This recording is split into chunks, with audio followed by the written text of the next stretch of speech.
Bom, pessoal, então nós vamos para mais um vídeo, né, sobre normalização. Agora nós vamos trabalhar na terceira forma normal, então essa terceira regra, né? Então eu vou mostrar para vocês algumas regrinhas, alguns conceitos sobre a terceira forma normal, que também, né, que vão ajudar também a que o nosso banco de dados elimine, por exemplo, redundância de dados, tá?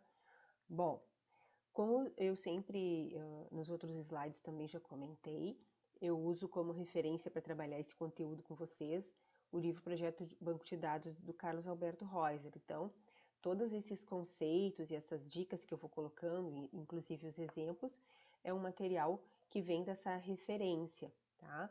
Então, ele é um livro muito utilizado, principalmente quando a gente está começando o banco de dados, essa parte de modelagem, principalmente, né? Ele é um livro que ele é muito usado, ele tem bastante exercícios. Então, eu procuro buscar essa parte teórica, né? Trazer para vocês a partir dessa referência que ela é bem conceituada. Então, primeiro a gente vai dar uma olhada em o que fala a regra, tá? O que é a terceira forma normal? Como que o Reuser conceitua essa parte? Então, o que ele coloca para nós é que a terceira forma normal, primeiramente, a minha tabela ela tem que estar já na segunda forma normal, tá? Então, é óbvio que para ela passar para a terceira forma normal, ela já tem que estar na segunda forma normal.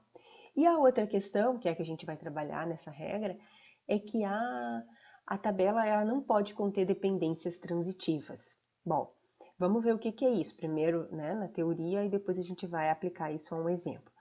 Dependência funcional, né, dependência transitiva, funcional transitiva, ela ocorre quando uma coluna, além daquela coluna depender da chave primária daquela tabela, ela depende de uma outra, né, ou um conjunto de colunas da tabela, ou uma coluna ou um conjunto de colunas, tá?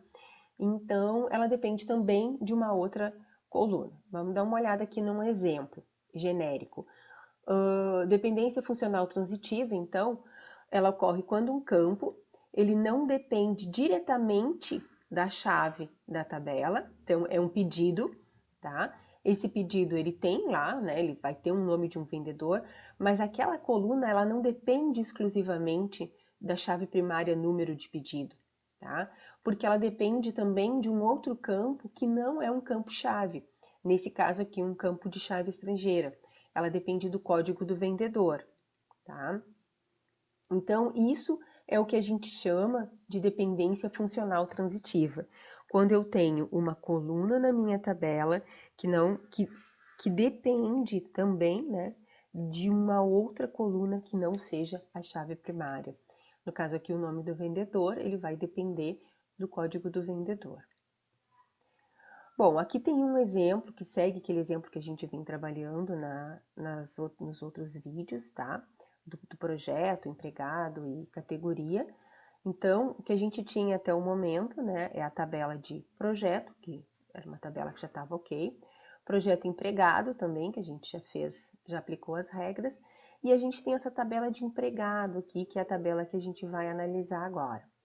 A tabela de empregado, ela tem a chave primária código de empregado, tem o nome, a categoria e o salário. E a gente vai analisar campo a campo. Por exemplo, o nome do empregado, ele é uma coluna que depende apenas do nome do empregado.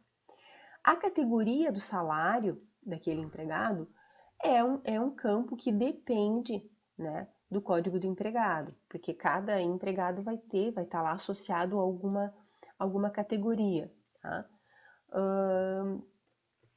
E o salário, ele, além de depender do código do empregado, o salário também está relacionado com a categoria do salário.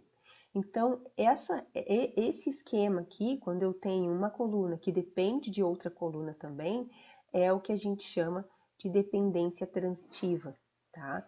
Quando isso ocorre, a gente cria uma tabela para receber aquele campo, a gente tira aquele campo da tabela de origem e adiciona, né, aquele que ele depende, no caso aqui, a categoria, adiciona ele como chave primária. Agora vocês vão ver aqui, fica mais fácil. A gente vai ter a de projeto, ok, projeto EMP, que também a gente já viu. O empregado, ele vai ter a tabela de empregado, vai ter o código do empregado e o nome dele, e ele vai ter a categoria aqui como uma chave, né? Vai ficar como uma chave estrangeira para a tabela categoria. E na tabela de categoria, sim, que eu vou ter os códigos e os valores do salário, tá? Então, imaginem, por exemplo, só nesses poucos registros aqui, eu tenho 2 vezes o A1, por exemplo, tá? Se eu continuasse com esse salário nessa tabela aqui, né, se tivesse uma coluna aqui, eu repetiria o 4, né? Quantas vezes, se eu tivesse 5.000 funcionários que fossem A1, eu teria 5.000 vezes o valor 4. Isso a gente chama de redundância de dados. Enquanto que se eu aplicar essa terceira forma normal, se eu aplicar essa regra e criar essa tabela, eu não vou ter mais esse tipo de problema, tá? Então, voltando um pouquinho que eu falei no vídeo passado, vocês vão perceber que muitas coisas que vocês fizeram lá na disciplina de banco de dados 1, tanto no modelo lógico, né, e até mesmo no modelo lógico, na verdade, né, como vocês criaram aquelas tabelas, a gente, né, poderia, né, algumas não, mas muitas delas a gente ainda poderia aplicar essas regras, né, para deixar ela um banco de dados mais bem projetado, como o Reuter coloca, entre aspas, tá?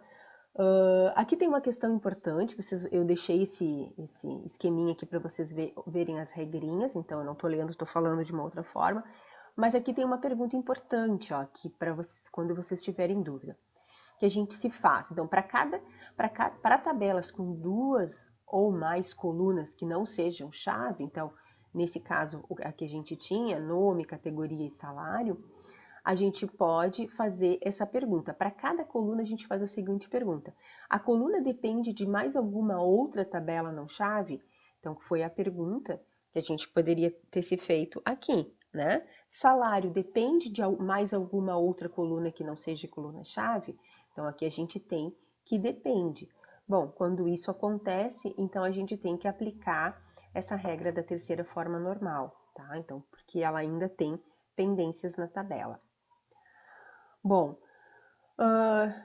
depois a ideia é que vocês façam os exercícios, retomem esses vídeos, retomem essas regras, né? Leiam essas regras. Esses slides eles também estão, além aqui do vídeo, como um material de PDF para que vocês leiam com atenção e apliquem essas regras. A ideia do vídeo é falar de uma forma mais rápida, né? Não seguindo tópico a tópico aqui, mas eu acho que é algo que vocês podem fazer, né? Enquanto vocês estiverem fazendo os exercícios de vocês, vai ajudar bastante. Tá, pessoal? Então, esse é o nosso vídeo sobre a terceira forma normal. No nosso próximo vídeo, a gente vai para a nossa última, né? O último vídeo sobre normalização, que é a quarta forma normal. Até mais.